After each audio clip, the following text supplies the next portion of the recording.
Ako ang inyong Lolo Pael at ito ang aking kwento. Mga mapagmahal na magulang. Pagkapanganak pa lang ay salat na sa buhay ang pamilya ni Anjo.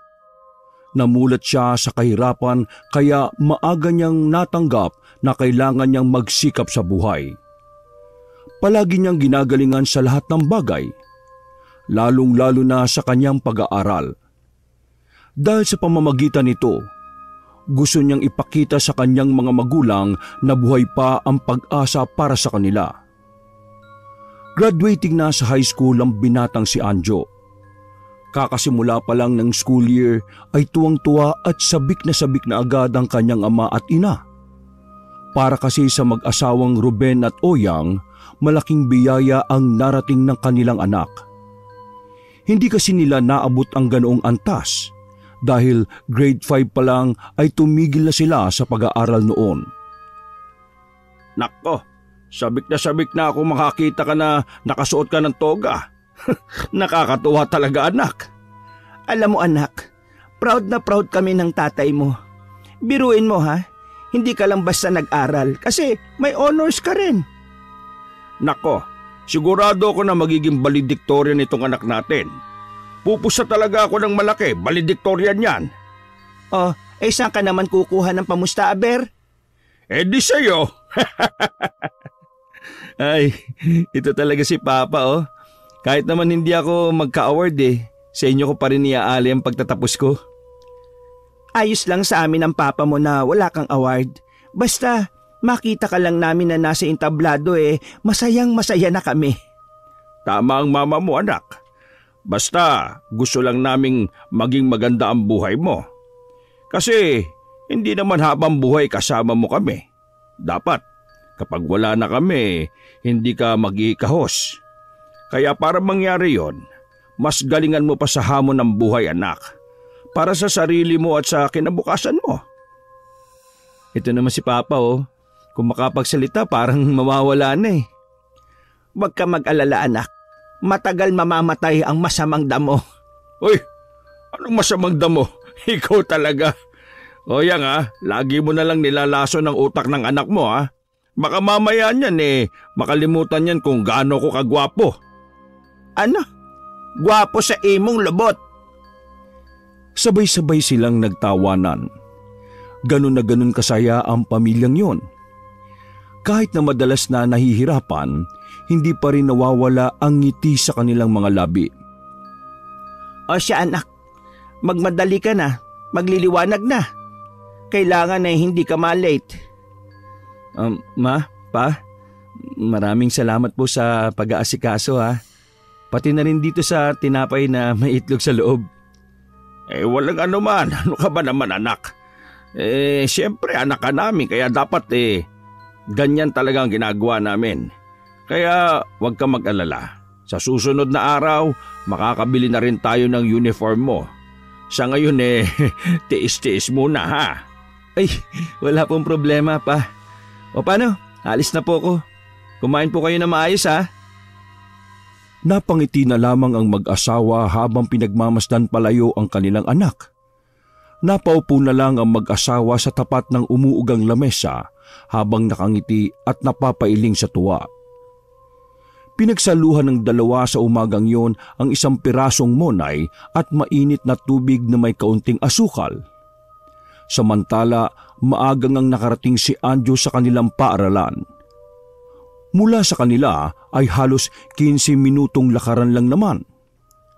Probinsya pa rin naman ang tipo ng kanilang lugar, pero may ilang parte na rin na natatayuan na rin ng gusali. Habang naglalakad sa mahabang hallway ng kanilang school, aksidente niyang nabangga ang isang lalaki. Nakasuot ang lalaki ng pampormal na Amerikano na long sleeves. Kaya naman nataranta agad si Anjo dahil akala niya principal ang kanyang nabangga. Ay, naku, pasensya na po sir, pasensya na po hindi ako tumitingin May hinahanap lang po ako sa bag ko kasi. Naku, pasensya na po talaga. Paulit-ulit na yumuko si Anjo bilang paghingi ng paumanhin. Mabait ka Po? Hindi ka pinanganak ng mayaman pero sagana ka sa pagmamahal. Ano pong sinasabi nyo? Hindi ko po kayo maintindihan eh. Hinawakan siya ng lalaki sa kanang balikat. Huwag ka mag-alala. Magiging mabait din sa iyo ang kalangitan, Anjo. Po? Paano niyo po nalaman ang pangalan ko? Ngumiti na lang sa kanya ang gwapong lalaki at saka naglakad na rin paalis. Hindi na siya nilingon nito kahit ilang beses niya pang tawagin. Nakita niyang pumasok ang lalaki sa isang silid. Pero nang puntahan niya yun doon ay bigla na itong nawala. Ha? Nawala? Nasaan naman yun? Napakamot sa ulo si Anjo nang mapagtanto niya na baka multo ang kanyang nakausap. Nagmamadali siyang tumakbo paalis sa kanyang kinatatayuan. Nagsimula ang kanilang klase. Hindi pa rin mawala-wala sa kanyang isip ang mga nangyari. Malaking katanungan para kay Anjo ang biglang pagkawala ng lalaki. Mula nang maranasan niya yon, pakiramdam niya ay lagi nang may nakamasid sa kanya. Hanggang sa mag-uwian na sila, ay gumugulo pa rin sa kanyang isipan ang bagay na yon. Pre, Anjo, kanina ka pa tulala. Ayos ka lang ba? Naglalakad na silang dalawa ng kanyang kaibigan pauwi. Si Edward ang matagal na niyang kaibigan. Tulad niya, palagi ring nabubuli si Edward sa kanilang paaralan. Ang pagkakaiba lang nila, si Edward pumapalag, si Anjo hindi. Huminto bigla si Anjo sabay tingin ng seryoso kay Edward. Oh, bakit? Pampihira ka naman. Ginugulat mo ako eh. Di ba naniniwala ka sa mga multo? Lumapad ang ngiti ni Edward. Gustong gusto kasi ni Edward ang ganong klase ng usapan. Hindi lang ito makapaniwala na si Anjo pa mismo ang nagbukas ng usapan na yon. Oh, bakit? May nakita kang multo kanina? Tumango si Anjo na bakas pa rin ng pagkalito. Pero hindi ko sigurado kung multo ba talaga yun eh. Teka. Kwento mo nga. Ano ba nangyari? Gumilid muna sila at tiningnan kung may makakarinig. Nahihiya kasi si Anjo dahil baka isipin ng iba na napaka-weirdo nila. May nakasalubong kasi ako kaninang lalaki. Ang ganda ng suot, formal, maputi, tapos gwapo. Tapos bigla ba naman niyang sinabi na mabait daw ako? Alam niya na hindi ako mayaman. At sabi niya, wag daw ako mag-alala. Mabait din daw ang kalangitan. Tapos yun, naglakad siya paalis at pumasok sa room 12. Pero nung sundan ko siya ron, nawala. Ibig mong sabihin nagkausap talaga kayo? Oo nga. Kaya nga ako nalilito kung multo ba yun o hindi. Di ba ang multo laging mahaba ang buhok, tapos nakabistida kapag babae, tapos kapag lalaki naman, t-shirt lang, tapos pantalon. Hindi ko alam kung tama yung paglalarawan mo. Pero yung kwento mo pre, baka mamaya si kamatayan yung nakita mo. Ano? Seryoso ka ba? O baka naman tinatakot mo lang ako? Hindi pre. Ang sabi sa mga nababasa kong libro si kamatayan, nagaan yung tao rin kapag may sinusundo siya. Mukha talaga siyang normal na tao lang Ano? Sinusundo? Ano yun, mamamatay na? Sinusundo na ba ako? Mamamatay na ako? Huwag ka na nga muna mag-isip na kung ano-ano. Hindi pa nga natin alam kung si kamatayan ba yun o hindi. Nagsabi lang ako sa iyo ng ideya. Hayaan na nga natin yun. Ito na lang siguro natin yung attention natin sa assignment. Medyo kinikilabutan din ako eh. Nagpatuloy na lang sila sa paglalakad. Maraming gagawing assignment si Anjo nung gabing yon kaya nagmamadali na siyang makauwi. Pagdating niya ng kanilang bahay, wala pa si Mang Ruben at Aling Oyang. Pero may naabutan na siyang kanin at ulam na nakahanda para sa kanya. Napangiti na lamang ang binata. Kapag wala kasi ang kanyang mga magulang, hindi napayag ang mga yon na walang maiiwang pagkain. Ganun siya kamahal ng kanyang mga magulang. Habang naghihintay sa kanyang mga magulang, ay gumawa na rin siya ng kanyang assignment. Abala lamang siya sa pagbabasa sa kanilang libro nang biglang may marinig siyang kalusko sa bintana. Sandali siyang sumilip sa labas habang nakaupo, pero wala namang tao. Mga ilang sandali lang ay nakarinig na rin si Anjo ng mga sitsit mula sa labas. Nagsimula ng umandar ang kanyang takot. Napapalunok na rin siya ng laway ng dahil sa kaba. Sino yan? May tao ba dyan? Tumayo na si Anjo at marahang lumabas. Pagtingin niya sa gilid, nasa harapan ng bintana si Edward. Kainis ka naman. Bakit ka ba nandyan? Inaya na kasi ako kina tito at tite. Baka tawagin na naman ako para kumain mabawasan ko pa yung pagkain nyo. Wala sila mama at papa no, nasa trabaho pa. Papatulong sana ako sa assignment Nalilito ko O sige na, pasok ka na. Hiyaya ka pa dyan. Di ka naman others. Sabay nang gumawa ng assignment ang dalawa. Halos 2 oras lang din ang tinagal nila. Pero wala pa rin sina Mang Ruben at Aling Oyang.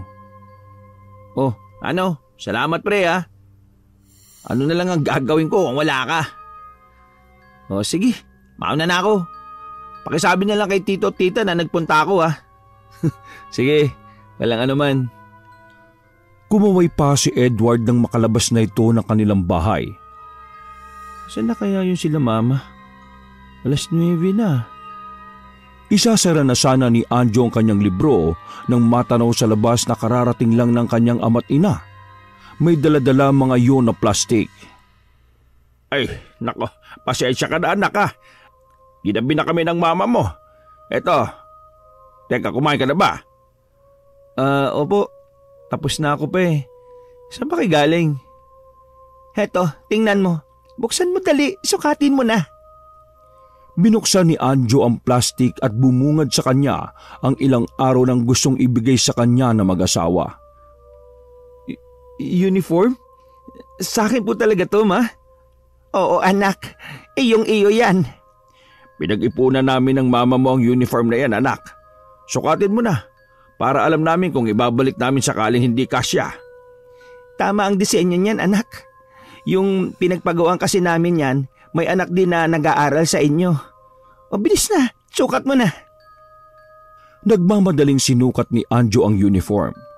Saktong-sakto sa kanya yon. Walang paglagyan ng kanyang tuwa.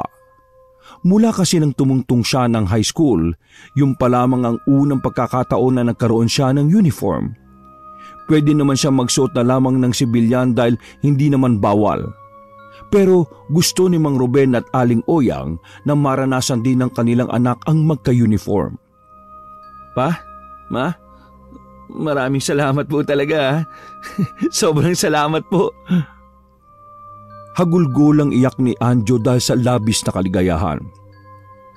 Maging si Mang Ruben at Aling Oyang ay naiyak na lang din sa tuwa. Huwag ka mag-alala anak. Sa susunod bagong sapatos naman.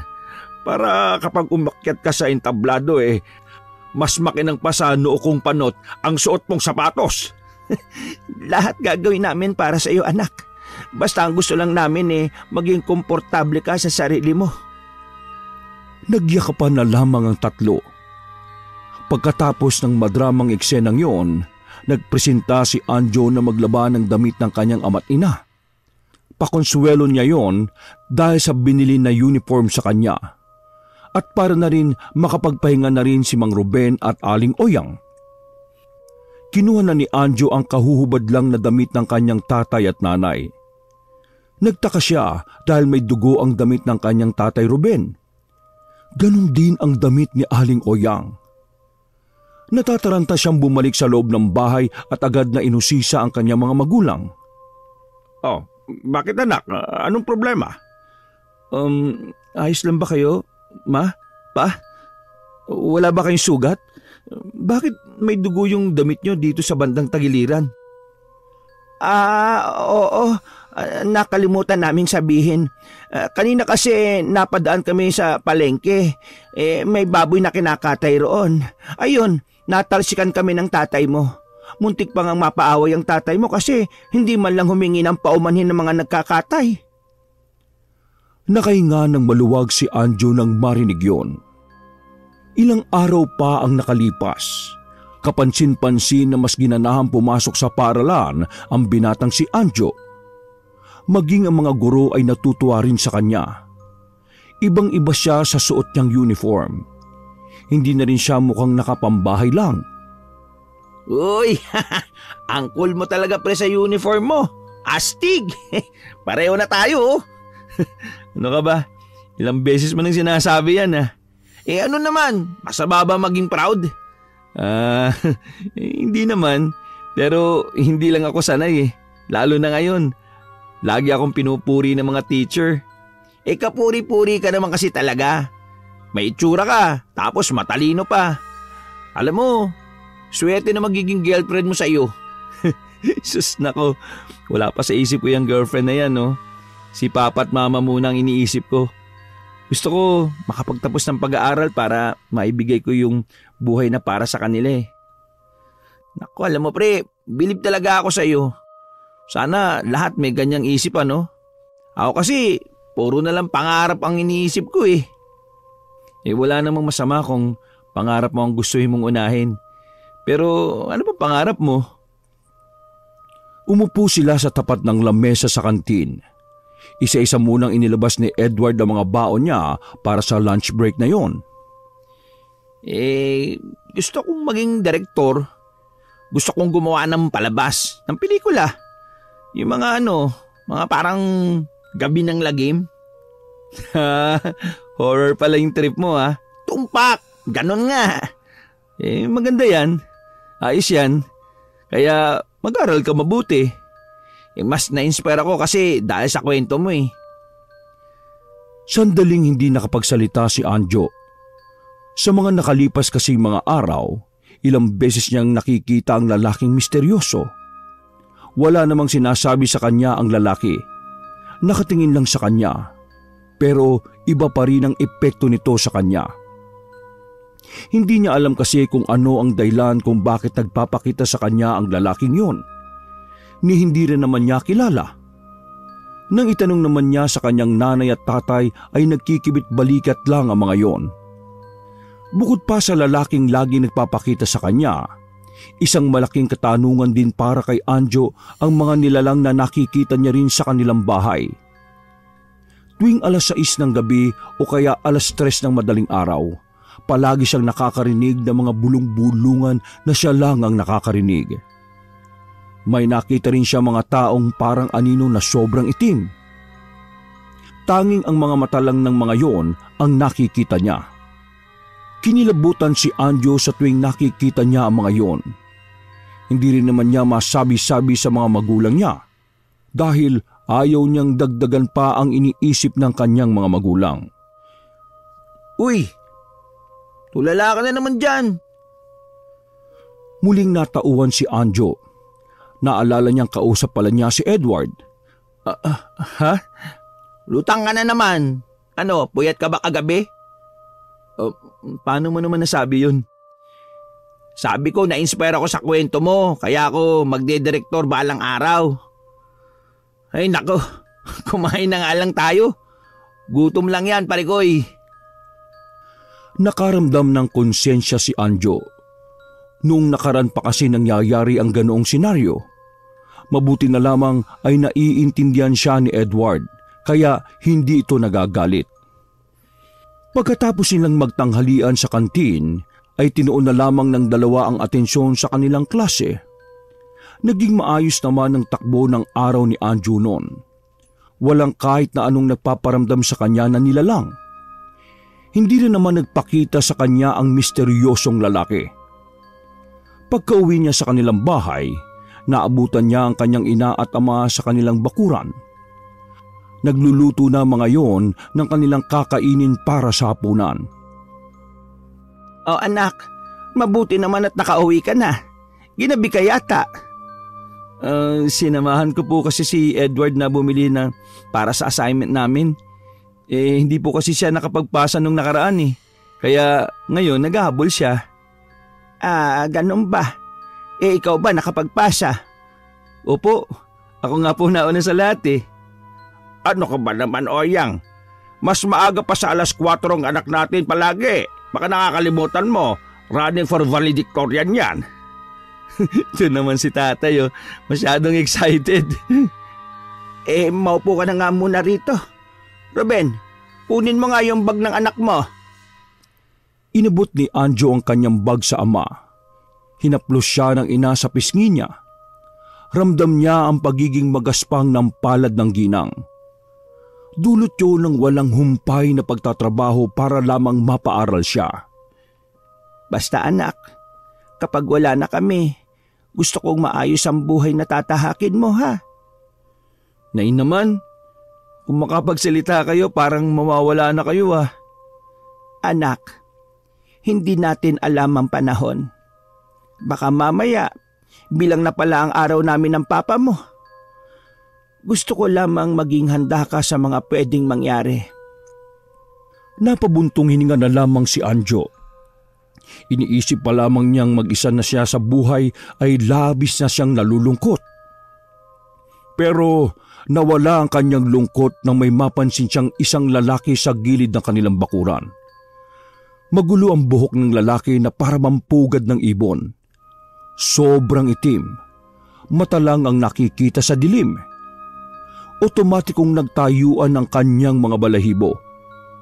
Napapalunok siya ng laway ng dahil sa labis na kaba. Anak, ayos ka lang ba? Napansin ng ginang ang pagtitig ng binata sa direksyon na yon. Wala ho, Nay. Hindi na lamang sinabi ni Anjo ang kanyang nakita. Ayaw niya kasing sirain ang magandang gabing yon ng kanilang pamilya. Pinilit na lamang ni Anjo na alisin ang bagay na yon sa kanyang isipan. Pero aminado siya na nababahala siya sa darating na kanilang pagtulog. Pagsapit ng 11:00 ng gabi, kahit inaantok na ay pinipilit ni Anjo na hindi muna makatulog. Magpupuyat siya sa mga oras na yon dahil wala naman silang pasok kinabukasan. Gusto niya kasing bantayan ang kanyang mga magulang. Palagay niya kasi si Mang Ruben at Aling Oyang ang gustong lapitan ng mga itim na elemento. Bumangon si Anjo. Pinagmasdan niyang maigi ang kanyang ama't ina habang mahimbing ang tulog ng mga yon. Hindi niya matukoy pero pakiramdam niya ay may nagbago talaga sa mag-asawa. Sumilip siya sa kanilang bintana. Wala naman siyang nakitang kakaiba sa labas. Pumunta siya sa galon ng tubig para uminom. Pagdampot niya ng baso sa gilid, may nakita siyang kamay na lumusot sa nakauwang na bintana. Itim na itim ang kamay. Nagmamadali namang isinarado ng binata ang bintana. Malakas ang tibok ng kanyang puso. Pagbalik niya ng tingin sa kanyang mga magulang, nakita niyang naroon na ang mga nilalang na itim. Nakangiti ang mga yon at kitang-kita ang puti nilang mga ngipin. Nakapalibot ang mga nilalang na itim sa dalawang matanda. Para bang kukunin ng mga yon ng mga magulang ni Anjo. Anong klaseng nilalang kayo? Anong gagawin niyo sa mga magulang ko? Hagikik lang ng mga tawa ang narinig na tugon ng binata. Gusto niyang gisingin ang kanyang mga magulang, pero hindi siya makaalis sa kanyang pwesto. Mas lalo siyang kinabahan nang makita niyang binuhat na si Mang Ruben ng mga itim na nilalang. Wag! Wag! Nagising siya na pawis na pawis. Pagbangon niya, nakita niyang wala na siyang katabi. Sakto namang dali-dalim pumasok ang kanyang ama na galing pa sa kanilang bakuran. Oh, anak, ayos ka lang ba? Takang-taka ang mga mata ni Anjo. Sa kanya lamang napagtanto na isang panaginip lang pala ang kanyang mga nakita. Wala pa. Ayos lang po ako. Nananaginip lang po pala ako. Si Mama, nasaan siya? Nasa labas, bumili ng kape. Maga kaming nagising ngayon kasi pupuntahan namin ang magpapagawa sa akin ng sasakyan. Pwede po ba akong sumama? Ay naku anak, wag na. Mapapagod ka pa. At saka pahinga mo ang Sabado at Linggo. Alam ko nakakapagod din mag-aral kaya ilaan mo na lang sa pagpapahinga ang araw na ito. Pero kasi ano bang ipinag-aalala mo anak? May hindi ka ba sinasabi sa amin? Ho? Ay, wala naman po. Sigurado ka ba? Opo. Masyado lang siguro akong maraming iniisip sa school. Malapit na rin kasi yung exam namin eh.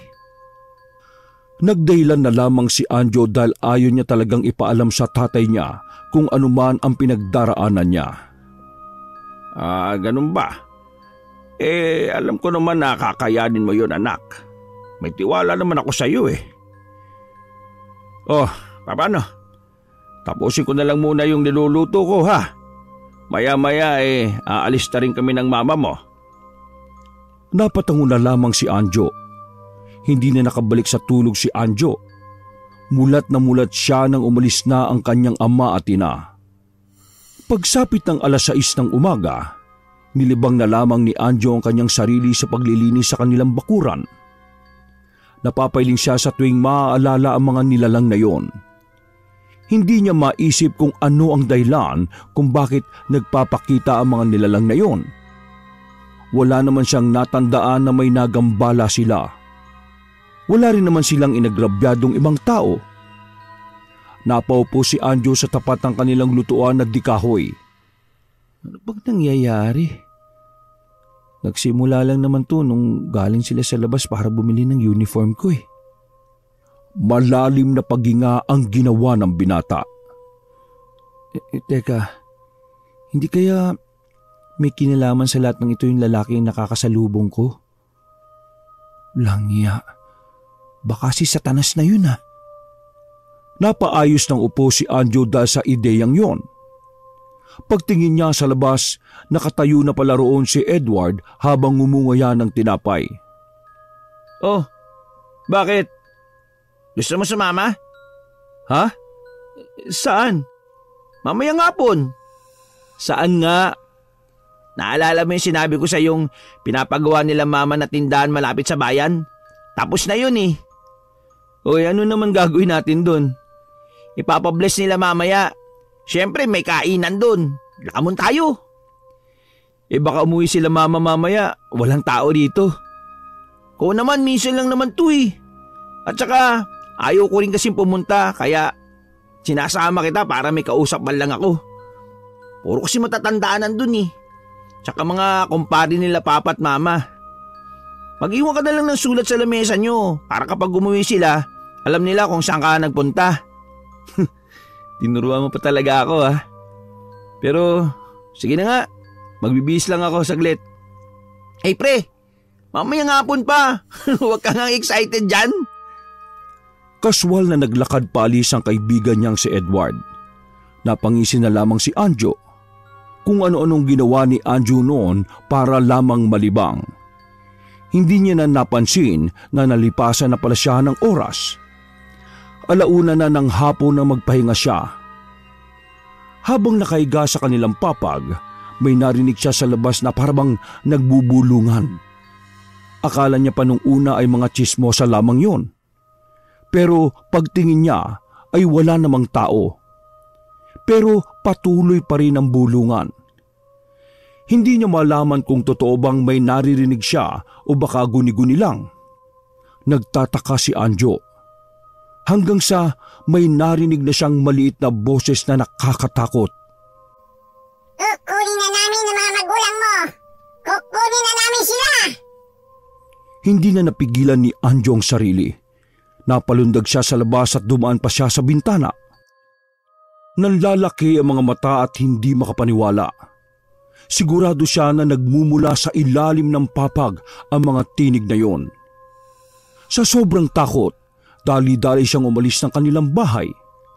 muntikan pa siyang matumba dahil sa kanyang pagkataranta. Pinuntahan na muna niya si Edward noong mga oras na yon. Mabuti na lang din talaga at mag-isa lang din ang binata sa bahay nito. Ano? Sigurado ko ba sa narinig mo? May halong pag-aalala at pagkasabik ang tinig ni Edward nang ikwento ni Anjo ang nangyari. Oo, sigurado ko. Narinig ko ng malinaw. Parang boses siya ng demonyo pero maliit. Sabi niya, kukunin na niya si mama at papa. Hindi kaya sila tito ang may nagambala? Hindi ko nga alam eh. Pre, kinikilabutan ako. O sige, alam ko na. Sakto, sasama ka sa akin mamaya sa blessing ng bahay namin. Magtanong na rin tayo sa albularyo. Ano? Albularyo? Bakit may albularyo sa pagbibless ng bahay niyo? Albularyo magbibless, pre. Alam mo naman sila mama, mas naniniwala pa mga yun sa albularyo kaysa sa pari eh. Sabi kasi ni mama, mas malakas ang proteksyon kapag albularyo ang nagbendisyon. Ha? Ngayon lang ako nakarinig ng ganyan ha. Sige basta, sasama ako. Gusto ko rin malaman kung anong meron sa bahay namin eh. Ilang araw na rin kasi akong hindi makatulog ng maayos. Pero pwede bang dito ako maligo sa inyo? Natatakot ako sa bahay eh. Ngayon ka na maligo, baka mamaya bumalik sila papa rito. Kunin mo na yung damit mo, bilis. Samahan mo ko. Yun lang naman pala eh, tara. Pagkatapos kunin ni Anjo ang kanyang susuotin, nakiligo na rin siya sa bahay nila Edward. Ilang oras lang ang kanilang pinalipas ay sabay na rin silang umalis. Sakay ng tricycle ay bumiyahe na sila patungo sa tindahan na pinagawa ng mga magulang ni Edward.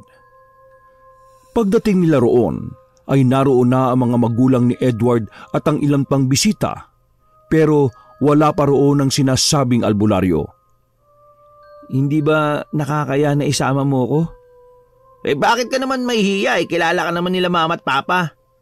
Meron nga dyan, hindi ka kilala ni mama at papa sinama ng kumpare nila eh. Tara na! Ilang minuto lang din ang nakalipas, dumating na ang hinihintay nilang albularyo, si Mang Kepweng.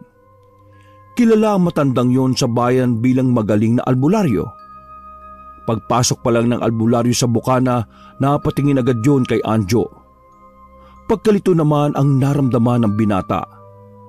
Kung tingnan kasi siya ng albularyo, ay parabang kilala siya nito. Edward, tingnan mo, nakatingin sa akin yung albularyo. Bakit? Magkakilala ba kayo?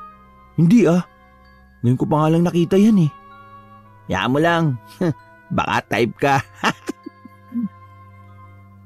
Nagsimula ang pagbibless sa buong tindahan. Pang-sari-sari store yun pero mas malaki kumpara sa normal na tindahan na makikita lang sa tabi-tabi. Mabilis na natapos ang pagbibless. Si Anjo at Edward naman ay nagtungo sa gilid ng tindahan. May bakanting pwesto kasi roon kung saan pwede kang tumambay. Habang abalang kumakain ng dalawa, nakita nila na papalapit ang albularyong si Mang Kepweng. Diretso ang tingin ito kay Anjo kahit nandun din naman si Edward. Oh, akala ko umuwi na yan. Uy, bakit po? Siniko siya ni Edward sabay sabing, Uy, itanong mo na. Magsasalita na sana si Anjo nang biglang unahan siya ng matandang albularyo. May mabigat na enerhiya kang daladala. Nagkatinginan na magkaibigan. Nalilito si Edward pero may ideya na si Anjo. Sumunod ka sa akin. Teka, saan naman po? Malalaman mo ang katotohanan. Naglakad na paalis ang albularyo. Tumayo yon sa gilid ng kalsada na parabang hinihintay siya. Uy, samahan mo ko. Balo ka ba? Ikaw lang sinabihang sumunod eh. Hindi ako sasama, no? Baka mamaya kung anong gawin yan sa akin eh. Hindi naman masamang tao yan, ano ka ba? Nanggagamot nga yan eh. Sige na, baka mamaya magbago pa ang isip. Bilis na. Halos itulak na ni Edward si Anjo para lamang pumayag yon. Sa huli, wala na ring nagawa pa si Anjo. Sumunod na lang din siya sa albularyo at sabay na silang sumakay ng tricycle. Mawalang galang na po. Saan po ba tayo pupunta? Bakit? Natatakot ka ba sa akin? Hindi naman po. Tinatanong ko lang. Sa bahay ko. Mukha kasing may hindi ka nalalaman tungkol sa mga magulang mo. Hindi na nagsalita pa si Anjo. Kinabahan siya sa tono ng pananalita ni Mang Kepweng. Malakas ang kutob niya na ikakagulat niya kung anuman ang sasabihin na matanda. Makalipas ang halos 20 minutong biyahe, pumasok sila sa isang maliit na barangay. Naglakad sila papasok sa iskinita at mapunong daan. Sa dulo nito ay may mga kabahayan na gasera lang ang gamit bilang liwanag. Isa sa mga bahay na yon ay ang bahay ni Mang Kepweng. Medyo nababahala na si Anjo noon. Bukod sa malayo na yon, gabi na rin. 6:00 na kasi ng gabi siya nakaalis sa tindahan nila Edward dahil sa napahaba ang kanilang kwentuhan. Sige na, pumasok ka. Sige po. Nag-aalangang hinubad ni Anjo ang kanyang tsinelas sa tapat ng pinto. Pagpasok niya sa loob, ang daming mga nakasabit na kung ano-anong burloloy. Umupo si Anjo sa tapat ng lamesa. Hindi na nagpaligoy-ligoy pa ang albularyo. Ang negatibong enerhiya na nararamdaman ko sa iyo ay nanggagaling sa iyong mga magulang. Po? Ano pong ibig niyo sabihin? May mga nilalang bang umaali-aligid sa bahay ninyo? Nilalang? Opo. Paano niyo po nalaman? Kung yan ay may mga kulay itim, sila ay mga kaluluwang pinagharian na ng mga demonyo. Ho? Demonyo? Kapag ang mga kaluluwa ay hindi nakakyat sa langit, magiging masama sila at magiging instrumento ng mga dyablo para maghasik ng kasamaan. Sila mga nilalang na nagbabalak kumuha sa mga magulang mo. Tama. Pareho nga. Nanaginip po kasi ako eh. May mga nilalang na kulay itim at gusto nilang kunin ng mga magulang ko. Nakikita mo rin sila? Opo. Bukas ang third eye mo. Paano po nangyari yun eh? Wala naman po akong third eye dati. May nagbukas ng third eye mo.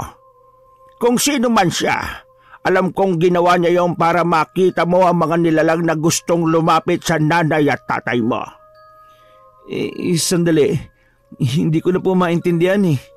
Ano po bang meron sa nanay at tatay ko? Bumuntong hininga ang matanda at parabang humugot muna ito ng lakas para sabihin ang nalalaman nito.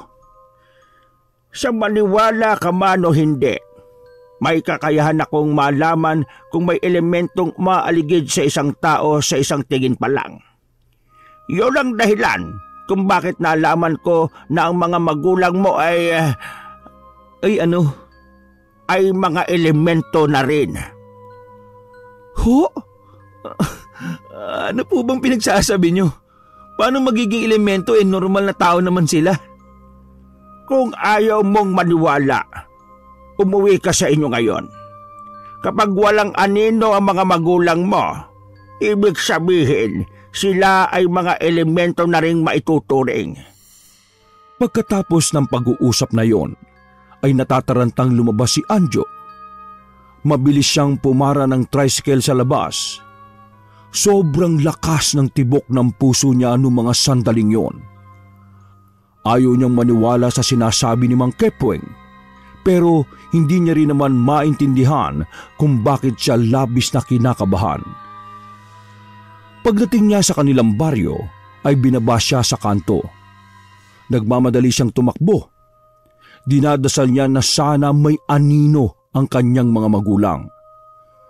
Bagay na hindi niya napapansin noon kaya hindi rin siya sigurado. Napatigil siya sa tapat ng kanilang bahay. Hawak-hawak niya ang kanyang magkabilang tuhod at hihingal-hingal.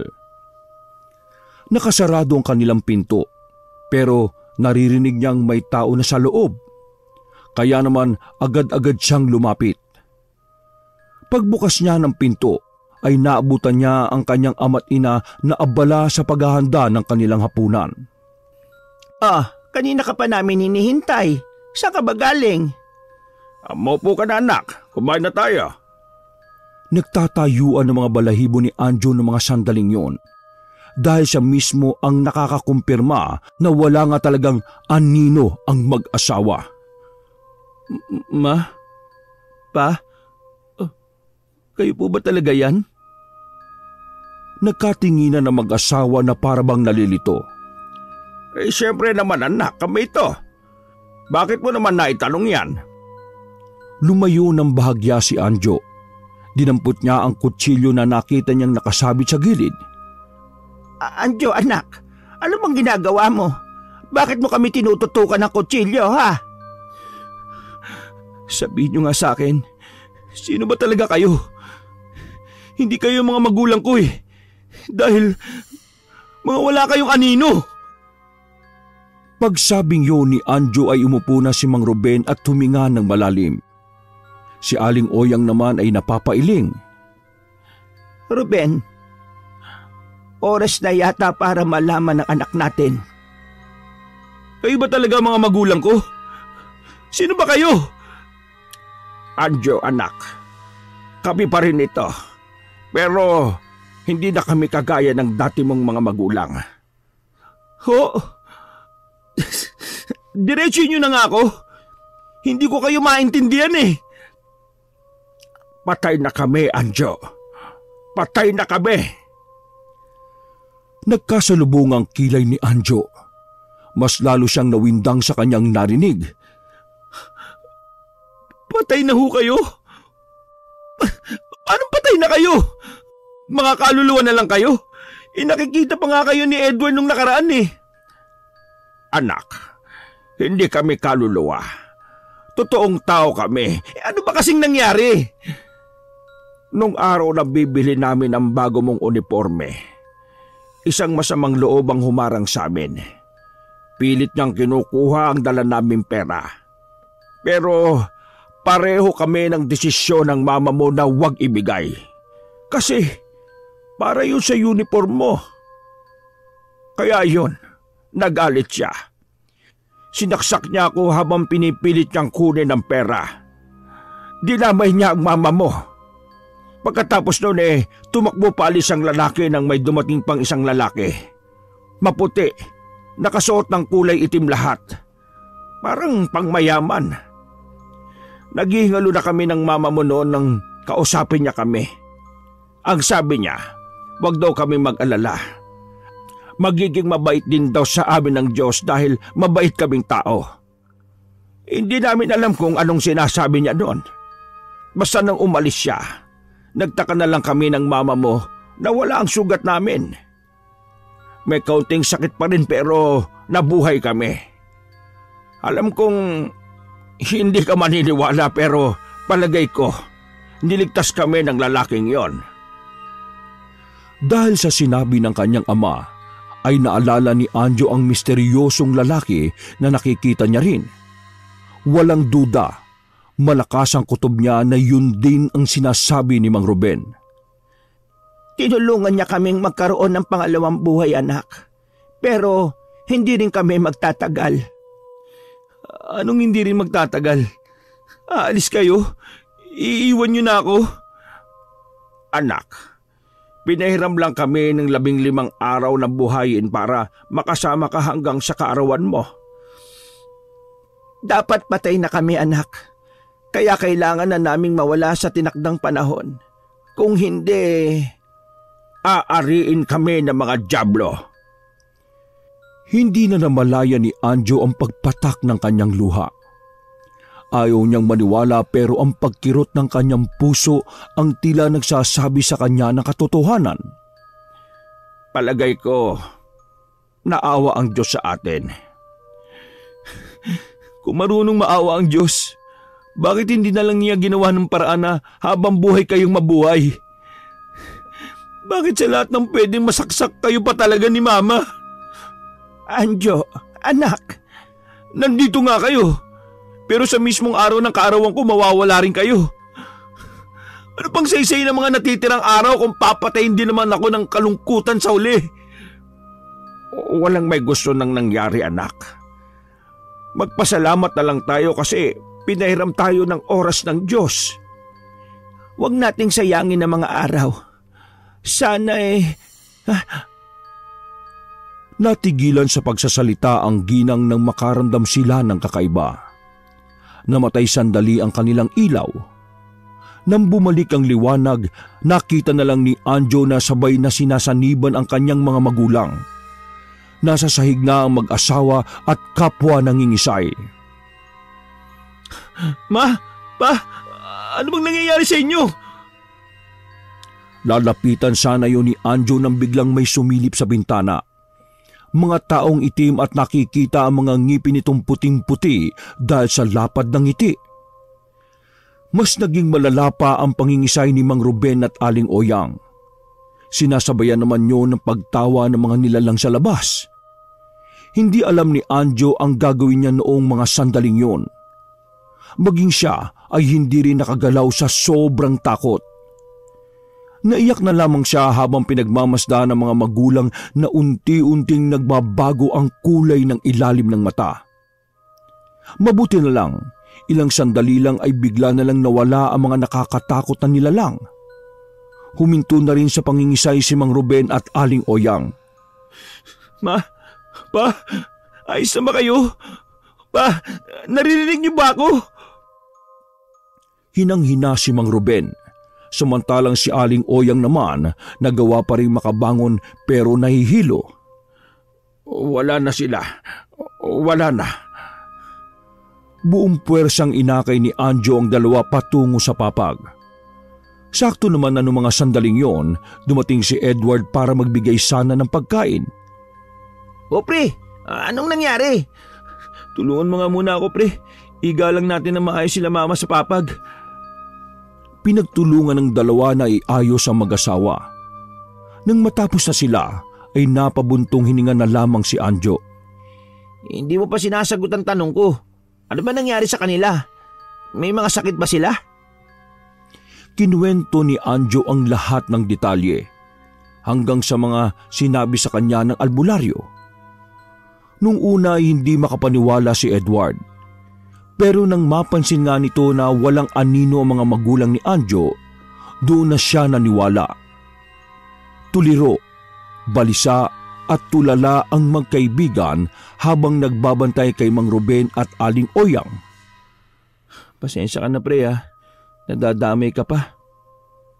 Anjo, pre, kung kausapin kaya natin yung albularyo, baka matulungan niya tayo para itaboy yung mga elemento. Kahit naman mataboy niya yung elemento mawawala pa rin sila Mama at Papa.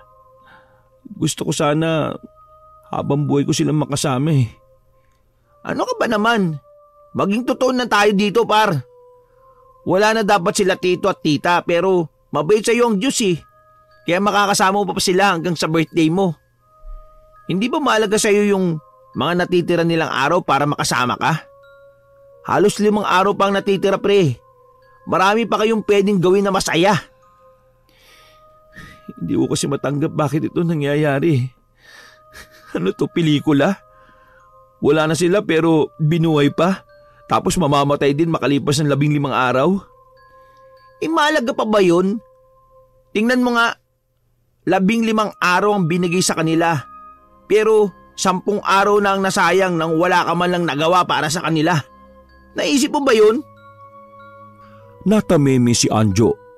Para siyang sinampal ng katotohanan nang marinig ang sinabing yun ng kanyang kaibigan.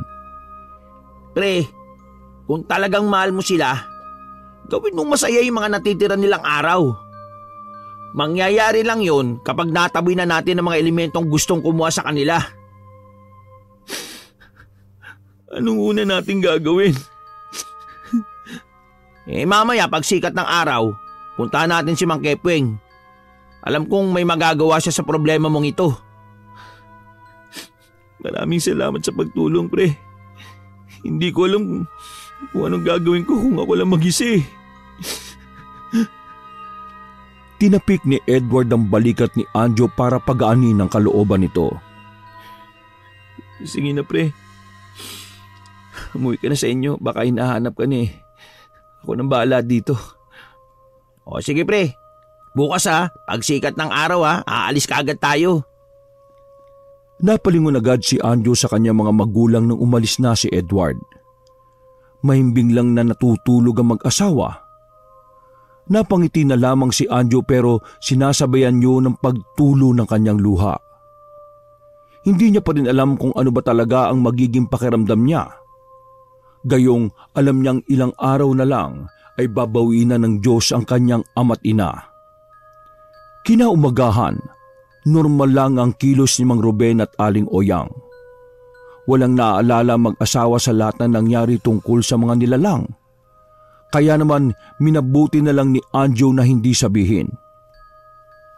O paano? Alis na muna kami ng mama mo ha.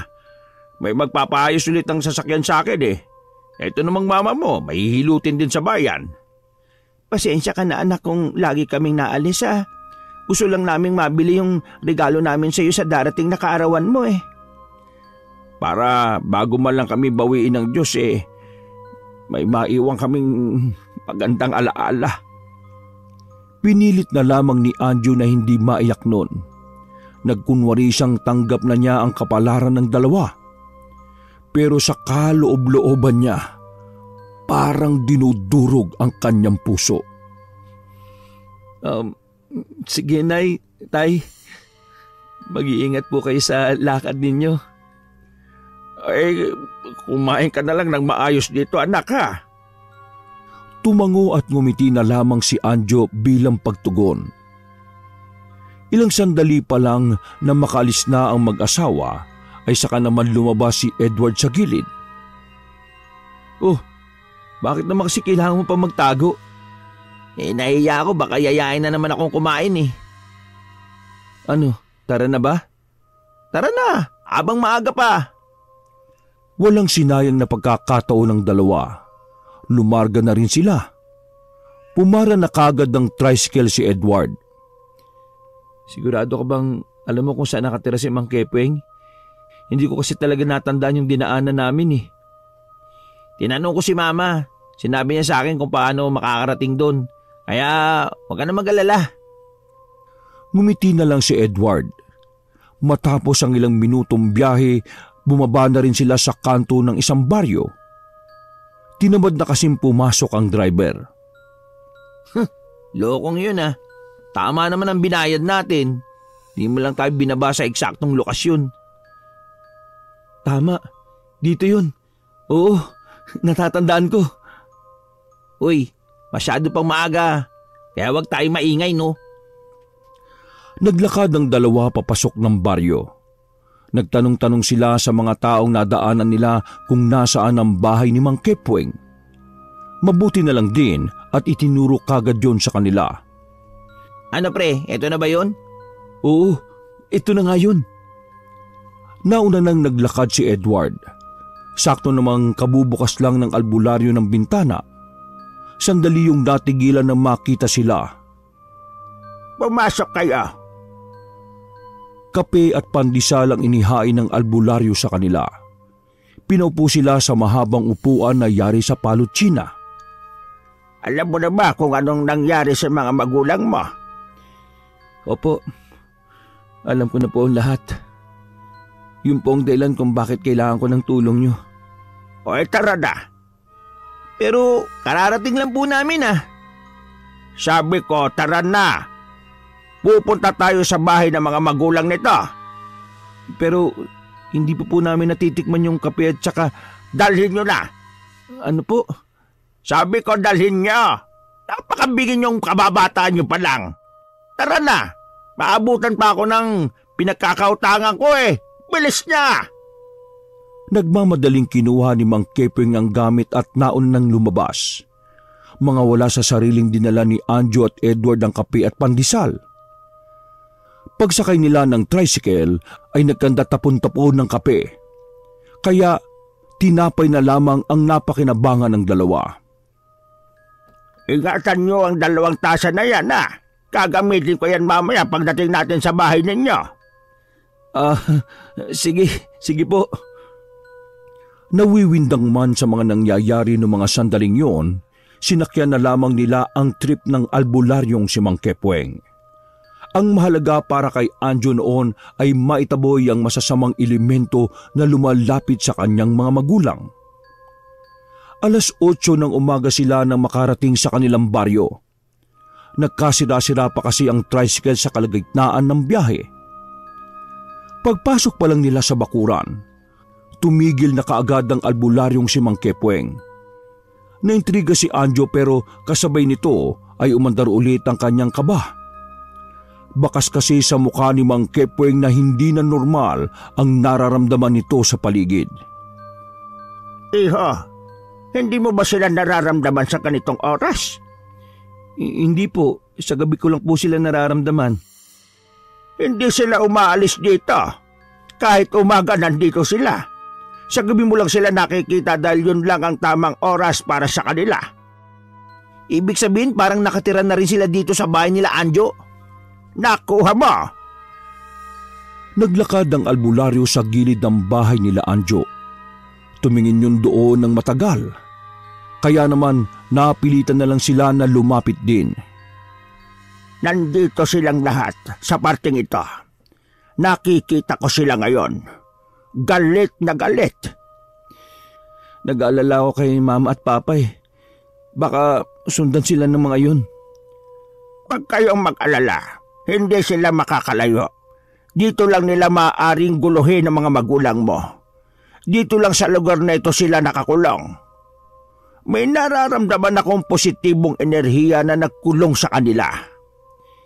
Kung sino man yung nagkulong sa kanila, di ba niya naisip na delikado pa rin sila tito at tita, lalo na kapag gabi? Huwag na tayong magreklamo.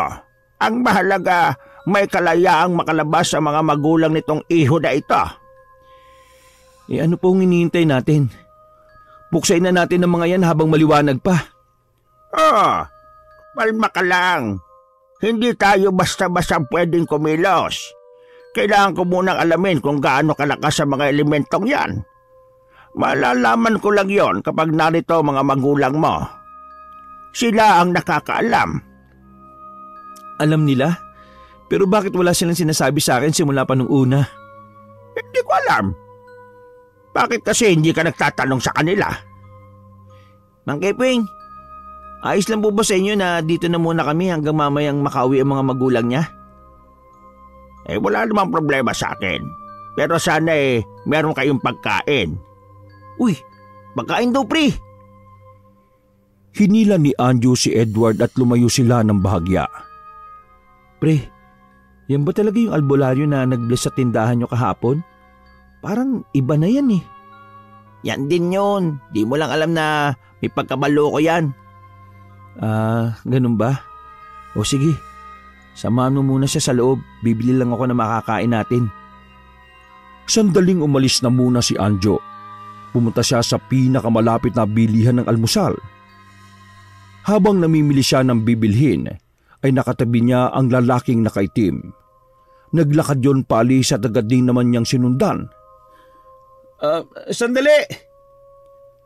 Huminto ang lalaki at tumingin sa kanya ng may ngiti. Hindi ko alam kung sino kayo pero nakikiusap ako. Tulungan mo naman yung mga magulang ko. Alam mo ang nangyayari sa kanila. Tinulungan ko na sila. Hanggang doon na lang ang kaya ko. Hindi na ako pwedeng makialam sa buhay at kamatayan ng tao. Ay, Anjo! Ito na ang binili mo! Sino bang kausap mo dyan, ha? Sandaling lumingon si Anjo sa tindera. Pagbalik niya ng tingin sa lalaking misteryoso ay wala na ito sa kanyang harapan. Napapailing na lamang si Anjo sa umagang yon. Sinubukan niyang hanapin ang lalaki pero wala na siyang makita. Kahit sinong naroon ay sinasabing wala naman siyang kausap. Doon pa lang talagang alam ni Anjo na ang lalaking yon ay hindi rin talaga tao. Nang makabalik na siya sa kanilang bahay, ay nagsisimula ng usisain ni Mang Kwepweng ang bawat sulok ng bahay. Maghapong naghintay ang tatlo sa pagbabalik ng mag-asawang Ruben at Oyang. Sa mga nakalipas na oras, nakapaglagay na rin ang albularyo ng kung ano-anong pangontra sa bawat sulok ng bahay. Nagtirik na rin yun ng itim na kandila na sisindihan na lamang kapag dumating na ang mga magulang ni Anjo. Naglagay na rin ng pulang tela sa noo si Mang Kepweng. Yun ay simbolo raw ng katapangan laban sa mga masasamang elemento.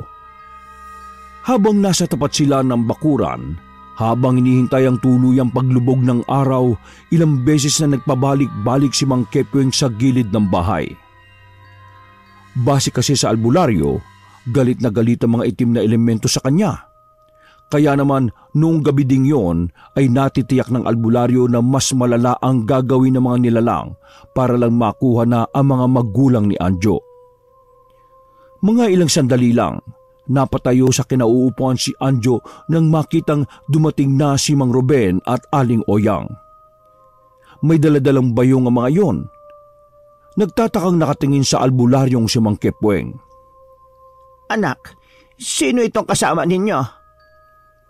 Ma, pa, siya po si Mang Kepweng. Isa po siyang albularyo. Albularyo? Anong gagawin ng albularyo dito sa bahay natin? Lumapit ang albularyong si Mang Kepweng sa dalawang matanda. Magandang araw sa inyong dalawa. Isa akong albularyo at tutulungan ko kayo. Tutulungan? Bakit mo naman kami tutulungan? Ano bang problema? Mister, Mrs., wag na kayong magpanggap na walang alam. Alam kong alam nyo ang tungkol sa mga nilalang na gustong kumuha sa inyo. Ano? Huwag ka nang magmaang-maangan. Kasi kapag sila'y nagtagumpay na kunin kayo, maging ang kaluluwa nyo sa mundong ito ay mabubura. Hindi ba dapat patay na kayo? Natahimik si Mang Ruben at Aling Oyang sa sinabi ng albularyo. Ma, pa, alam ko nang alam nyo rin ang mga itim na nilalang. Bakit hindi nyo sinasabi sa akin? Dahil nababahala kami na baka mapahamak ka kung kakalabanin mo sila para lamang sa amin. Kaya nga nandito ako. Itataboy natin sila para makaalis kayo ng payapa sa mundong ito sa tamang panahon. Halika kayong dalawang mag-asawa. Kailangang simulan na natin ang orasyon habang wala pa ang oras ng kanilang pagpaparamdam. Dali! Pumasok sila sa loob ng bahay. Bumungad sa mag-asawa ang mga kandila na sinindihan na rin ni Edward. Inalis ang lamesa sa gitna at pinalitan nyo ng nilatag na kulay itim na tela. May markang buwan ang tela at kung ano-ano pang letra na hindi naman maintindihan. Magsisimula na sana sila sa gagawin nilang pagtataboy sa masasamang elemento nang bigla na lang namatay ang ilaw sa bahay.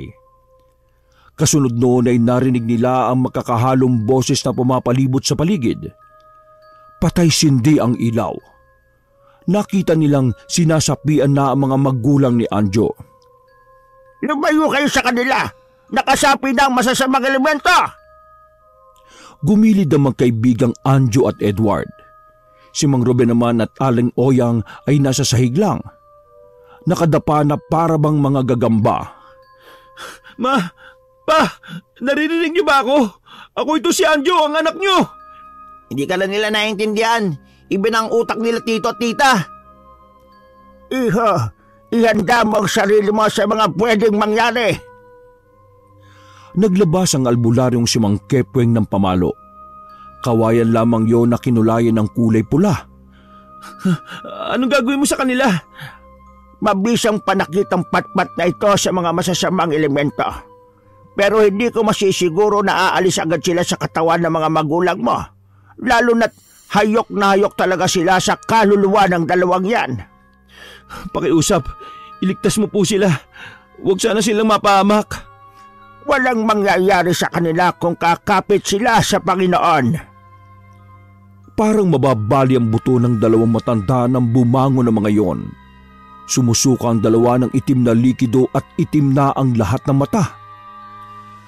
Amin na ang dalawang ito! Amin na! Patay na dapat sila! Patay na dapat sila! Kaya kukunin namin sila! Amin ang kaluluwa nila! Hindi kayo magtatagumpay!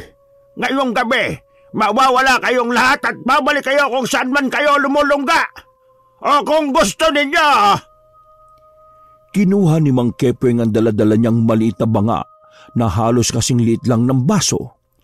Ikukulong ko kayo rito habang buhay! Hindi kami natatakot sa iyo! Hindi! Bigla na lamang gumapang si Mang Ruben palapit kay Mang Kepweng. Paghampas ni Mang Kepweng ng patpat ay para yung napaso.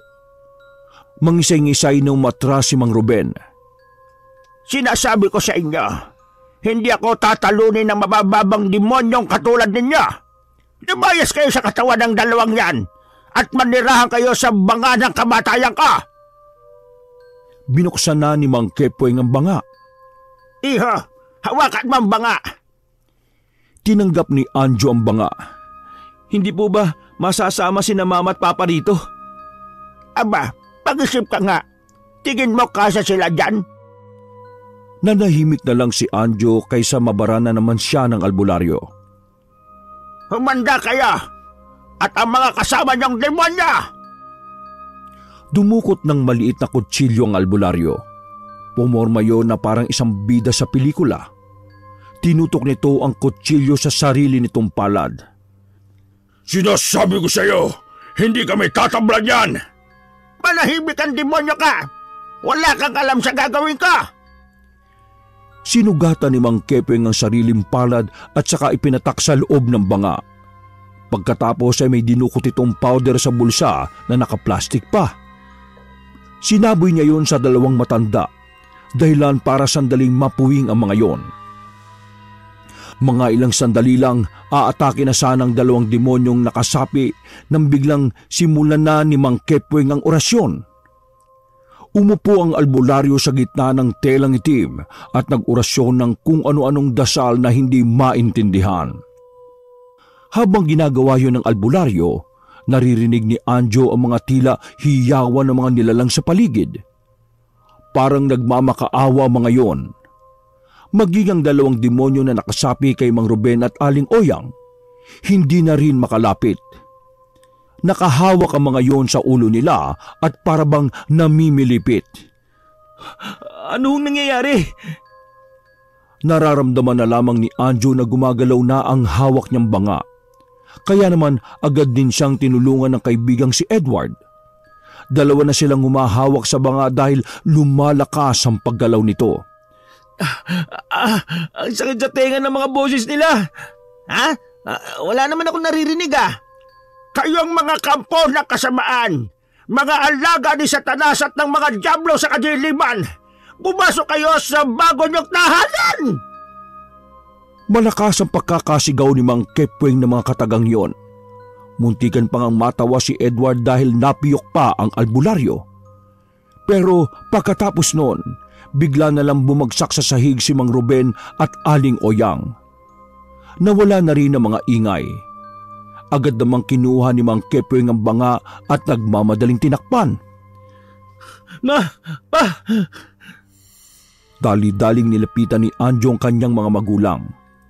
Nakahinga siya ng maluwag nang makitang nasa maayos na kalagayan naman ang mga yon. Nagawang ikulong ng albularyong si Mang Kepweng ang mga elemento na nais kumuha sa dalawang matanda. Dahil doon, naging maaliwalas na rin ang buong bahay at maging ang paligid nito. Ligtas at maayos naman ang kalagayan ng mga magulang ni Anjo. Sobrang saya ng binata dahil walang nangyaring masama. Umalis si Mang Kepweng na dala ang maliit na banga. Nalaman ni Anjo at Edward na si Mang Kepweng pala ay nanguhuli ng mga masasamang espiritu o kaya naman ay mga itim na elemento. Nakalipas ang 4 na araw. Dumating na rin ang isa sa pinakamasayasanang parte ng buhay ni Anjo, ang kanyang kaarawan. Abala ang kanya mga magulang sa pagluluto ng ihahanda. Bumalik ang dating normal na pagtatawanan, banding at usapan ng magpamilya. Pagsapit ng gabi ay sabay-sabay na rin silang kumain. Sobrang saya ng kalooban ni Anjo noong mga sandaling yon. Matagal siyang nasabik sa ganoong senaryo. Ang makitang malapad ang ngiti ng kanyang ama't ina. Anak, happy birthday ha! Pasensya ka na. Ito lang ang nakayanan namin. Inilabas ni Aling Oyang ang itim na sapatos na kumikintab-kintab pa dahil sa sobrang linis. Gusto namin na ikaw ang may pinakamakintab na sapatos sa darating mong pagtatapos. Anak, pasensya ka na ha. Hindi na kami aabot sa pagtatapos mo. Pero sana huwag kang malungkot ha.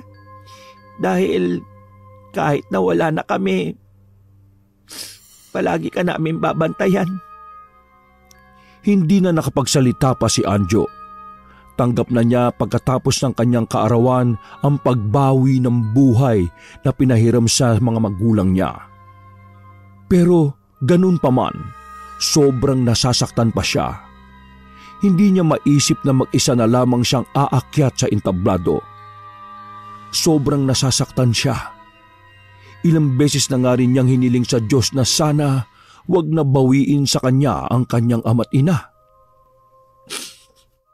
Pa?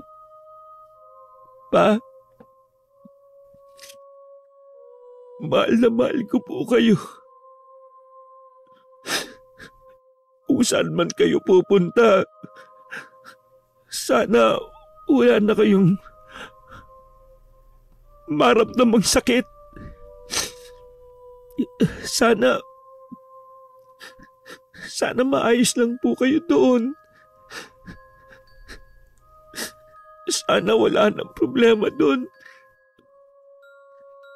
Ma, Pa, huwag po kayo mag-alala. Mag-aaral ako ng maigi. Tutuparin ko yung mga pangarap niyo sa akin. Magiging successful akong tao. At lahat ng yun ay iaalay ko po sa inyo.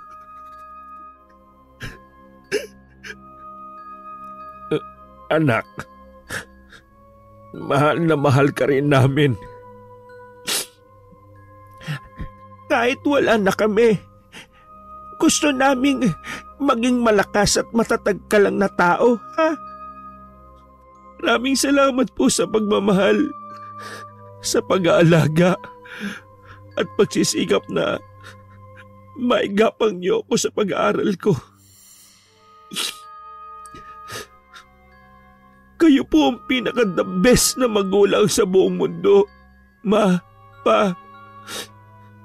Kayo ang pinaka-the best. Wala nang iba.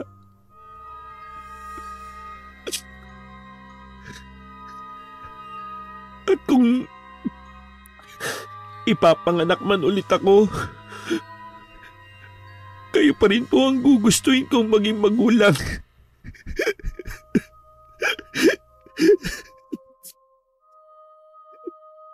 Mahal ko kayo. Sana huwag kayo nagmalis.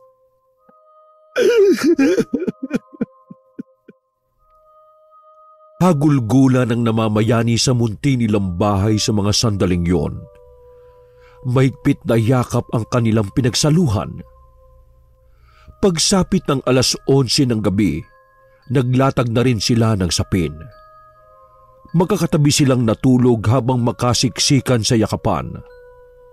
Nakangiting pumikit si Anjo at ganun din naman ang kanyang mga magulang. Kinaumagahan, mag-isa na lamang na nagising si Anjo. Habang si Mang Ruben at Aling Oyang ay tuluyan ng nahimlay. Naiyak pa rin si Anjo, pero hindi na ganoon kasakit. Napapangiti na lamang din siya dahil sa wakas hindi na maghihirap ang kanyang mga magulang. Pa, Pa, pahinga na po kayo. Ako na po ang bahala sa sarili ko. Kakayanin ko na po ito. Hinaplos-saplos niya ang buhok ni Mang Ruben at Aling Oyang. Mula nang mawala ang kanyang mga magulang, pinagsikapan ni Anjo na maging mabuting mag-aaral. Nakatapos siya ng high school at kalaunan ay sa kolehiyo na rin. Natupad din niya ang pangarap ng kanyang mga magulang na maging isa siyang doktor. Hindi man niya kasama ang kanyang mga magulang sa magandang narating niya, batid ni Anjo na nakangiti ang ama't ina niya habang nakatingin sa kanya mula sa langit. Ma, Pa, ilang taon na rin po ang nakalipas. Tingnan niyo po itong suot ko. Isa na po akong doktor. Kayo po ang inspirasyon ko rito, Ma, Pa. Maraming salamat po. Mahal na mahal ko po kayo. Niyakap na lamang ni Anjo ang larawan ng kanyang nanay at tatay habang naiiyak ng dahil sa tuwa. Sa karanasan na iyon, natutunan ni Anjo na kahit na anong laban ng buhay, kailangan nating maging matatag. Ang mga pagsubok ang siyang nagsisilbing inspirasyon. At kahit sino pa ang humadlang, kahit ang mga kampon man ng kadiliman o mga nilalang na itim, hindi matitibag ang mga pangarap mo sa buhay basta't nananampalataya ka sa Diyos. Wakas.